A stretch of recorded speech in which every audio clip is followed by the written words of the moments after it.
Things fall apart. I am Frank 5D, writer, photographer, all the fly shit people adore, counselor. Man, Counselor Polly Rob, you know what I'm saying? Local astronauts. That's all you need to know. I was surprised when you hit me this morning, and I feel like I was a failure to myself and hip hop in a little bit because I saw the media blitz, over the past couple months, like something just didn't register with the day to me. And let's start out. Happy birthday, neighborhood Nip. Happy birthday. Man, See happy this thing. birthday, man. But yeah, it was a surprise to me. And I was mad because you hit me right after my run. And I was like, oh, I could have really had a chance to digest it, on my first listen. Like Right. What do you think about it? Yeah, well, first off, I actually finished my workout as well. So I ended up listening to it while I was doing some paperwork and stuff at Starbucks. And off the first listen, because I only really actually got like one go through the whole thing. After the first listen, the first thing I thought about was like, man, it's great music. But I kind of got sad for a minute because the music is great. The project is dope. But I got kind of sad because it took me back to the news when he was killed. What I was doing, I was actually on the freeway. And the first thing I really thought was, damn, it's a lot, even though we're getting this project and we're thankful for it, it's a lot that we probably would miss from him and his artistry and his music. You know what I'm saying? Because there were songs on this project that certain things that he was saying, certain things that he attesting to do. It's like, man, we was about to see a run. We was about to see a cold run. I was leaving work that day. I was leaving work and it was just all over my timeline out wherever I was working. I couldn't even be on my phone. And so, I seen it and was like, whoa, crazy. And then I had to drive down West Boulevard on the way. Madness. And it was like, oh my God, this really happened. And I couldn't pull over. I couldn't go join the mornings. But yeah, nuts, man. And I really like how Nip is one of those artists who the conspiracy theories didn't start flying around, like the weird stuff. Of course we had the shitty cuz all that, but there was no like is he still alive or like any of that type of shit. He was that impactful that people really followed his message more than they followed him. No, for sure. And first off, apologies for even starting like that. I just had to be honest on where my mental was, after listening to the project. But the actual project Prolific is a great title. And it's a very solid body. Yes. For sure.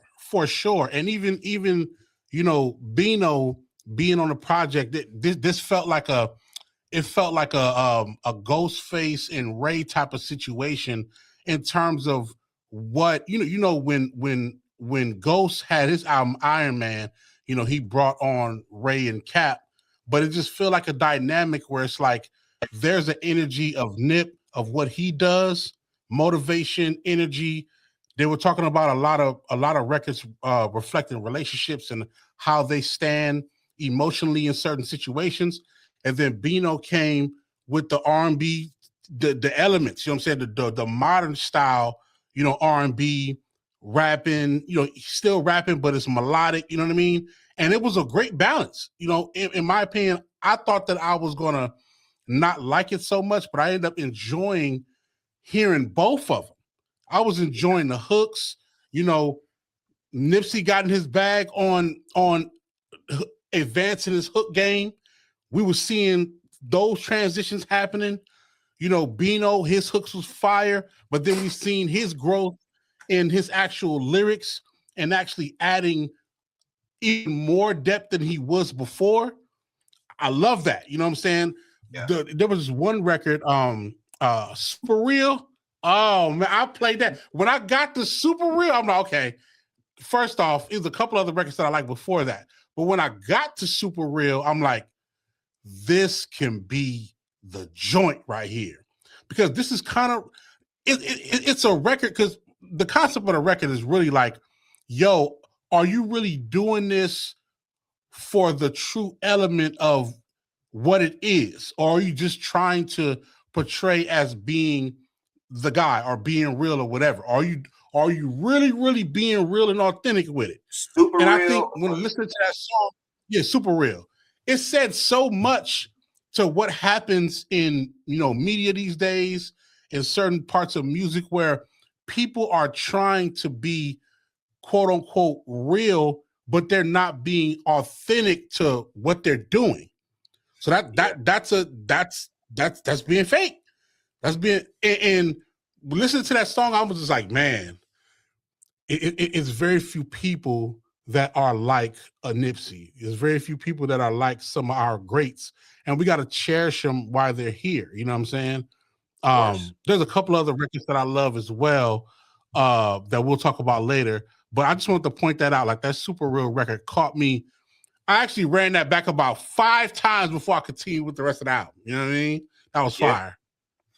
Same thing that I did with what we were just playing. What I was just playing. Yeah. I like Sacrifices. Back of the Back was definitely so crazy. But very solid album. Of course, it not my favorite Nip project, should I say, but it feels right for the now. It feels like extremely like the sign of the times, real quick. And like you were getting at, him and Bino do feel like the best, I don't know, iteration of, I could say, a tag team duo, including Nipsey Hussle would be. Maybe YG on, you know, if I could be another one. Right. But yes, and I do need another listen, most definitely. I'm gonna turn it on when I do my articles tomorrow. But yeah, it's just that Bino said that they've been working on it. They started working on it in 2016, before they dropped their first project. And Sam said that the Cardi record was supposed to be on the Victory Lap. So friggin' nuts. And those lyrics actually were used, or some of that, you know, that wordplay was used for a record on Vultures. Is what was playing. Crazy, like, you know, no AI, you know, they say, which is dope when we talk about posthumous albums, and you know, and how they did Pop Smoke, you know, and that nature. What I'd like to know, or I'm just curious about, how would this album, this one, Prolific, be received if Nip were still alive? I think he'll have. First off, I think he'll have so much fun doing the videos and the rollout for it. I think it'll be perceived really, really well, because the one thing about Bino is that he's a young gun that really got something to prove. And I think the combination between Nipsey being in his back, you got to remember, this would be Nipsey coming off of Victory Lap. It'll be coming off of Victory Lap into Prolific, which is a continuation. I mean, you listen to the skits, listen to the process of the album. It's a continuation, not a continuation of the album Victory Lap, but it's a continuation of his marathon moniker, but in a different context. Yeah, right. Now it's like, okay, we're talking about more internal energies. We're going towards the women, and you know, they even say, like in a couple of the interviews, when Blacc, Sam and Bino talking in interviews, they were saying that Nipsey was thorough at that time frame about doing records for women, like still being who you are and true to who you are, but making records that really made the women enjoy the artistry. And I think Prolific is exactly that. And I think the elements of making the music videos, you know, the run of the interviews between them two, I think that'd be fire. And also it allows people to really truly respect the growth of Nipsey, because if you listen to a couple of the records on this project, he's rapping double time. You know, even the trap records, the records that sounded like trap joints, he was really spitting, like he was getting this little Dirk on real quick. You know what I mean? Like he was really like lyrically, you know what I'm saying? He was doing this thing. So you would have seen the growth of that. You would have you're seeing the growth of Bino now, but you know, who's to say the different features he probably would have gotten on Prolific that was keen to him, as opposed to, you know, what the features they ended up with now. You know what I mean? Who knows? You know what I mean? And shout out to everybody on the project. Yeah, sure. Top $, Fauntleroy, we all love. Man, James, man, it's incredible. That record is so, that Sacrifice record is so fire. That, man, listen. I mean, I love the Top $, record as well. And then on top of that, it's like those are features that definitely would have made for good visuals. It would have made for excellent visuals. You know what I'm saying? Seeing Nipsey and Ty on stage together, for sure. That'd have been lit. The Leon Thomas joint, I think that would have been an authentic one for sure. I don't know if the record was made and they were together. I don't know. If there was, great. If not, still, I think that would have been a great feature of them two working together anyway. I think that would have been fabulous. You know what I'm saying? I really think, you know, the one thing that's crazy is it seems so sudden that, you know, Blacc Sam and the team just dropped the album. Like, yes, they were doing interviews like that, but it came out of nowhere. Yeah, but at the same time, I felt like they dropped it at the right time for sure. You know what I'm saying? They dropped it at the right time because, and the West Coast, we need this. You know, a lot of times people wait too long, and then the music fades out in terms of what's in right now, what's popular right now. I think Blacc Sam and the team did a great job of putting the album out, or this project out, in the time frame where the music, the sound of the music and the approach is still at its utmost popular. You know what I'm saying? Sounds great. You know what I'm saying? And I wish a lot more other, you know, teams. I mean, just naturally, any other teams of our fallen artists that we've lost, the families of the people that we lost, like, get more in your bag of like figuring out if you're gonna give the people any, you know, posthumous music that is available. You know what I'm saying? Like I hope that they all have the wheelhouse, or even just the readiness to do something like that. You know what I'm saying? Because we be missing a lot of the music, and I know it's a hard thing to, like, Blacc Sam even said it in the interview. Man, it was a point in time where I didn't even want to listen to music. I didn't want to be around it. Like, it's not even about the new music. I didn't want to listen to nothing.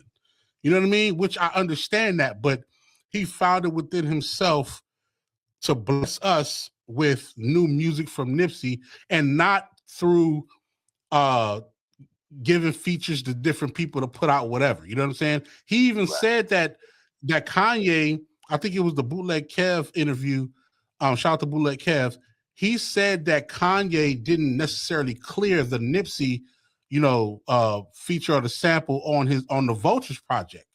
He wanted to do something like that. It doesn't sound so far-fetched for Kanye to do that, but what a dick fucking move. Like, yeah. You know what I'm saying? Like, you gotta be thorough with the family and the team. You know what I'm saying? But I love what Blacc Sam is doing. I mean, I you know, you can't say enough about Blacc Sam and his greatness of continuing the same the ideas, the business, the things that Nipsey was putting together. Blacc Sam is continuing the mantle. I don't think we've probably ever seen somebody carry on the mantle like he has so far. You know what I'm saying? Setting up to where his, what's really dope is when Nip was here, he would put Sam on that pedestal, that same exact pedestal that Sam always puts Nip. Dope. Facts. And first off, you're absolutely right, because it's been proven that they have the utmost brotherly love for each other, but also see each other's vision. You know what I mean? And from Marathon Burgers to, bringing new businesses through, to the Marathon store, to putting out music now, like he's on this trajectory right now. We're looking at Blacc Sam as the executive of the year, and I don't know what category you in, because he's in all of them. You know what I mean? Well, so somebody, I think it was Ish said that there needs to be some type of award. Ish from the Joe Budden podcast, sure, says that there needs to be some type of award that for what Sam has been doing since 100%. Supposed to be a documentary, a docuseries. Yeah, it's supposed to be a docuseries. I don't know when I don't know if it's out right now. It's about to come out, but I'm definitely anxious to see that, because, and I'll be honest, I am a growing Nipsey Hussle fan. I started from the last project and worked my way back. You get what I'm saying? So I'm saying that to say, that's kind of nuts. It is, but you gotta also remember, like, not only am I a West Coast representative for the music that I like, I'm also an East Coast representative, and my primary style of music, you know what it is. So a lot of stuff I'm biased to. So, but I'll say this, it's always refreshing to me when I get a chance to work my way back with an artist that I haven't listened to. And I'm glad that I did that for an artist such as Nipsey Hussle, because the music is phenomenal. And when you have an artist that mean what they say and they still say it in a prolific way, that's a whole nother level. It's one thing for artists to say some dope bars or say something that may be clever. It's another thing to say something dope and clever that you mean from the bottom of your heart. And it's memories that are attached to that lyricism, to those words. That's a different thing for me. So I'm glad that I went back and did my homework. There might be a lot of different songs and records on other projects that I'm missing. So I'm doing my homework even more. I love the fact that I'll just say this to close this part out. I love the fact that, and we talked about it before, there's as much hip hop as we have both consumed, there's still a vast amount of things that we still need to tap into and enjoy. Like the Bullets Ain't Got No Names mixtape. I gotta go back to that again. I gotta go back to that. So yeah, I love it. Absolutely, man. Let's play. We were talking about the documentary. You mentioned him saying that on Bootleg Kevs. Let's bring up another clip from that about the documentary. Can you tell me a little bit more about the documentary? Yep, documentary is about 8 to 9 episodes. Man, we got footage from everywhere. Footage from things I didn't even think existed. Spring Hill came in and helped us and just did a full court blitz and got all the footage. So we have hundreds and hundreds and hours of footage to go through, and we kind of just documented, man, everything from, Hussle's childhood to when he first learned how to record himself and make beats. Hussle in the hood selling dope. Hussle when he first was like taking it serious to, all right, you know what?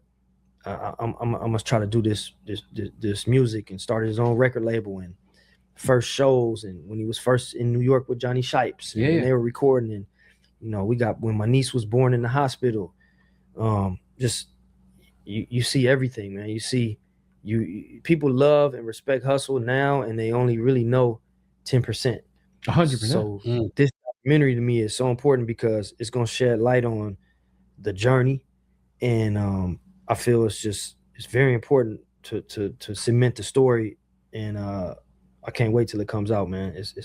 We got shelved for a while because we didn't want to sell it to certain individual and certain companies that were kind of trying to come in with creative control, and so we just been taking a step back and doing it the long way, self-financing it 100,000 at a time, and we recently just got Alan Hughes to come on with us, to come on and help executive produce it and like push it over the line.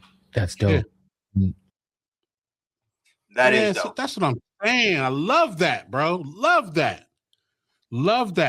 That's the thing. Like, and just a quick sidebar, like, these things happen when you have so much footage of somebody who, you know, we've tragically lost. When it comes to telling that story, like, you don't want to, you do not want to not tell the story the proper way. Right. And I understand that a lot of these companies come in with trying to have a control of how they want to tell the story, but it's important that people know the real Nipsey Hussle if that's the plan that Blacc Sam and the team want to tell. If they want to tell the story the right way. He also said, not in that interview, but in another one, he was on the Breakfast Club, I think this morning or yesterday, I'm not sure. Nice. But he said they turned down as much as $20 million for giving up that creative control, for them to not willpower. For someone to want to have the power to tell their story of Nip, you know, when it should be coming from the wheelhouse that it is from. Yeah, most definitely. I definitely do. He also said that they're gonna release some more, or not release, but feature some more unreleased music in the doc. The 9 fire. That's how you do it. Mm-hmm. That's fire. That's what I'm saying. Like, that's the way to go. And we all understand that it is a very difficult thing in the industry to turn down money. But when you got the storyline of somebody that great at your hands, and it's your family, right? You want to tell the story and make sure that the vision is concise to what you guys want to do. I respect that wholeheartedly, and we'll wait for it. Like, he even said, like, you know, in a couple of the other conversations he had, he was like, yo, they want to come in and they want to have creative control, or they want to dictate how this thing goes. But no, we want to dictate it. We want to dictate how the story is told and everything. I love that, because at the end of the day, you'll know that Nipsey Hussle's story was told by the people who loved him. You know what I mean? That's what we want. That's what we want for hip hop. You know what I'm saying? That's what we love out of the legacy of something like what Nip brought to the table, and how they continue to honor it. You know, it just not what he did the game, but to the world at large. You know, and you know, to make sure the narrative is controlled and on point. That's love in return. Like, you know, that's the ultimate fan service. Like, you know, and not to mention dropping the album on his birthday. Like, that's nuts. Or you know, the day before his birthday. Love it. That's how you know that they know that he meant that much to you know, the culture. Right. Now, this is what I do want to say. This right now is the time. This album dropped today. This is the time to show Nipsey, Blacc Sam, the whole Marathon family, the whole Bino, everybody, for the fans. This is the time to show your true appreciation for Nipsey Hussle and what he's brought to the table. Stream that project, buy that project. Buy it on Apple Music, buy it on Spotify. Y'all know where it's coming from. It's coming from his true family, the people who love him. It's coming as a thank you to the fans. This project is like a thank you to the fans. They're giving you something they don't have to give you. So run it up. Add these records to the playlist. DJs, play it everywhere you can. Put in the work and show your love for this project. You get what I'm saying? Yes. Because the lingering question is always like, how much did Nipsey fans really love him? Show them that there was never any doubt that we loved him as much as he might have felt. So run this up. Let's get this to gold and platinum and do y'all due diligence. You know what I'm saying? Make it happen, man, for real. What would it have meant to you, Rob? I know local astronauts wasn't a thing at the time, but what would it have meant to you to be working on something that Nip was connected to like that? I mean, you know, the one thing I will say is, you know, I got a chance to like just meet him in passing at an event, you know, saying what up to him, and it was by way of, you know, Big Y, you know, and Wacko, you know what I'm saying? It was an event that we were helping along with, and then Nipsey came. You know, so it was actually a cannabis event. But you know, for me, for a lot of the artists that were like, you know, gangster artists or whatnot that I didn't know about, a lot of times Big Y, rest his soul, and Wacko knew about them or knew them. You know what I'm saying? So it was just energies of that. I mean, and I love the fact that I was on one side of the spectrum doing music management, production, and things like that. And there were artists that, you know, became my great friends. And then, you know, just by way of, you know, good nature and good friendship, they were friends with somebody like a Nipsey, you know, or somebody like a, you know, just other artists, you know what I mean? So I still felt connected, you know, I felt connected just through other people. You know what I'm saying? I didn't know him. I didn't know of him, but I did hear the stories of the conversations that he would have in the studio with other people, because I would have a bunch of conversations with Big Y in the lab. I would have conversations with Glasses Malone, like how Glasses would have conversations with, like, you know, DJ Head and things like that. Like, we all had our pockets of people that we see often, that we connect to and we rock with. And then we will also, you know, when we out and about at other studios or we out and about at different places, we would be connected to other friends and other artists that were connected to, you know, the Nipsey Hussles of the world or whatnot. So at the end of the day, I wasn't fully tapped in to all of his music, but I felt like I was just connected to just the energy of a lot of cats out there trying to make music and try to do their thing. You know what I'm saying? So, you know, for me, it's like listening to this new prolific project. Like I said, I'm being reintroduced again. And I'm also one of the people who I feel like me being reintroduced or introduced fully just helps what I do as a producer. I would have loved to work on a record with somebody who's having these real deal conversations about growth and business, and, you know, and how do you approach being elite, like, because that's where we come from having those conversations and those leading into actual records.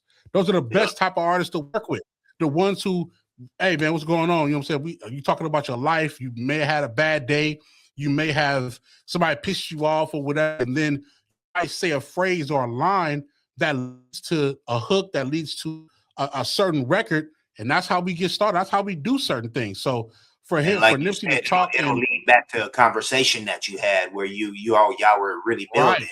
And I get what he's doing. I kind of understand the vision. Right. Continue. So I would have loved to been in those rooms having those conversations with him more than anything, because it would have made for good music. It would have made for good energy, and therefore, you know what I mean? Right. Dope, man. Yeah, I mean, I don't make music in any way, shape, or form. But my homeboys went to Hamilton with him. My closest homeboys, you know some of these people, Rob. You know them. They've been my lifelong homeboys.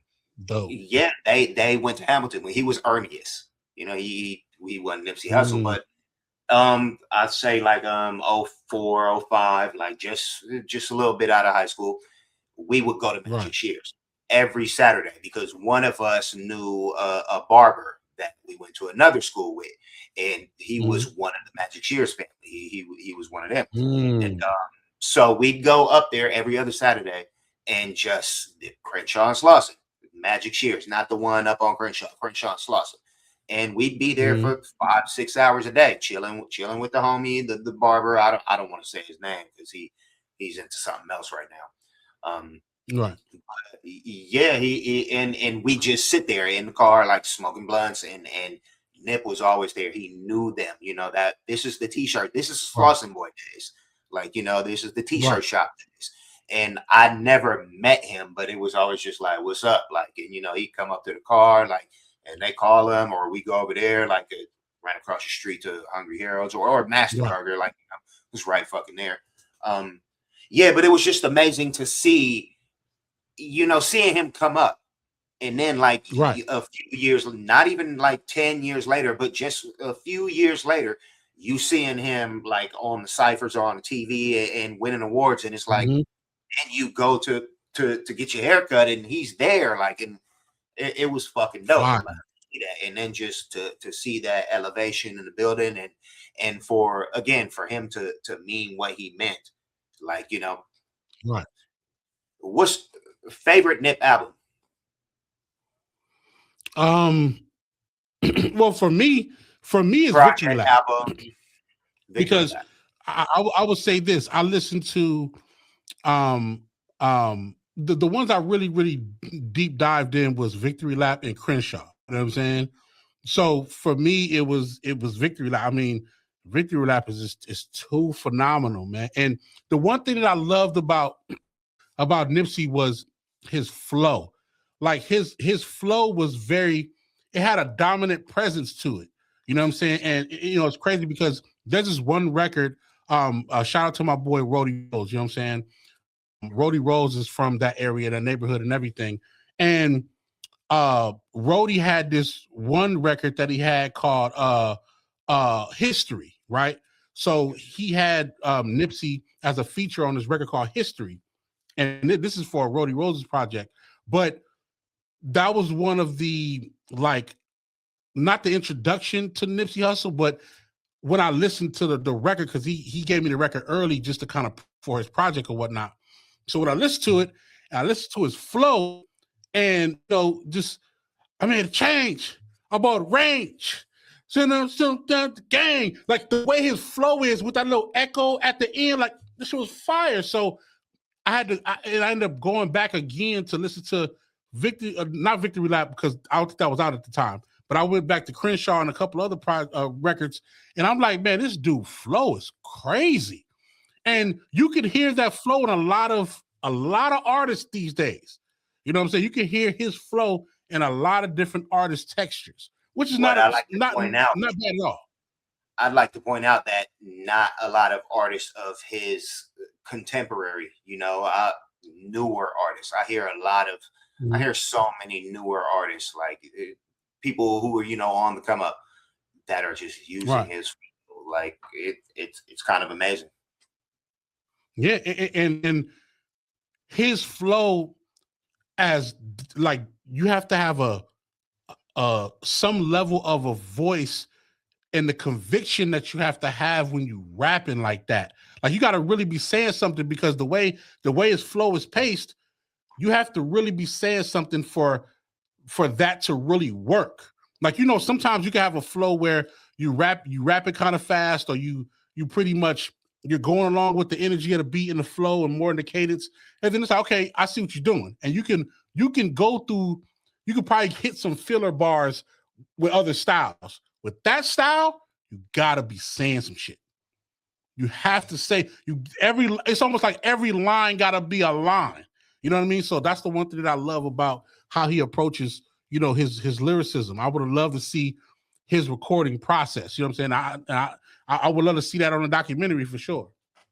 No, that's a good point. Most definitely, because I think that's one of the reasons why Prolific is not one of my favorite from it, because he's kind of, don't let me say dumbing it down, because he definitely builds on there, but it's it's just like Bino was talking about. Like, you know, it was more of a okay, we're transitioning from this sound, and like you said as well, it was Right. like a continuation of the marathon, but showing you, like, you know, versatility in it. Right. You know, Right. so, you know, not definitely not to shit on it for by any means. No, 'Cause it's still a great project. It very has solid project. Yeah, and it has great replay value. It has replay value, especially for the target demographic that they put it out for. You know what I'm saying? It's for the Like I ladies. said, It's for people who riding. You know what I mean? Yeah, that's like what I it's said, for. Yeah, I'm turning it on tomorrow as soon as I bust my articles out. Yeah, most that's definitely. super real. I'm gonna keep playing that. That record, man, that record crazy. Super real. Sacrifices. There was another one that I loved. I'll tell you right now. I'm gonna say, oh, just like me. Well, buddy, that was Yeah, fire. That just like me was fire because I identify. Have you ever seen this clip on TikTok or Instagram where this guy, he says you know when that's your girl when she starts sounding like you, when she starts saying shit that's just like you, that's when you know that's really your girl. Like when she'll walk up to you and be like, man, what's up, man? What's going on? You know what I'm saying? And that's what you say. You always saying, no, I'm saying. That's when you know officially that's your girl. That's what that record gives me. It's like, nah, she want to get money just like me. You know what I'm saying? She want to get rich just like me. She want to bust her gun just like me. That's fine. I love that. That's a record that you can resonate with because it's like, that's how I identify if that girl is really mine. You know what I'm saying? When she start sounding like me, her mannerisms, her energy. Like, I know when I'm animated, I got a very high voice. I know that. You know what I mean? There's certain words or certain things that I'll say, like when she start overly saying no, or she's saying work before me in the right spaces. Yes, that's me. Yeah, that's me. That's me. that was fire. The whole album is fire. Yeah, people, prolific. Nipsey Hussle and Bino Rideaux. We definitely didn't talk enough about Bino. Damn. Shout out Bino. You know, we'll go check the album out, people. By Nipsey Hussle and Bino Rideaux. It is definitely worth your time. It's live and direct. Things fall apart.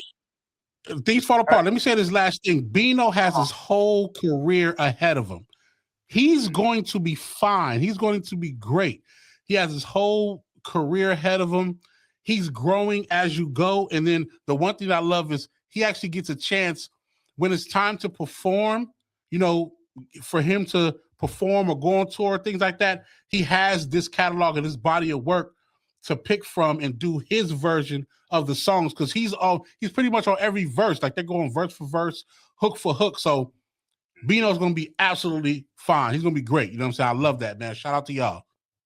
Most definitely. You know, again, it wasn't one of those posthumous albums that we always get. Those two worked together. Those two made this album together. It's fire. Like, thanks, Marathon. Most definitely. Sure. Things fall apart. We want to shout out y'all for watching. Yes, you. We see you. We see you. You already know. We see y'all. Y'all be showing love, y'all. Y'all be showing love. We love it, man. That's what made me call Frank today because I'm not.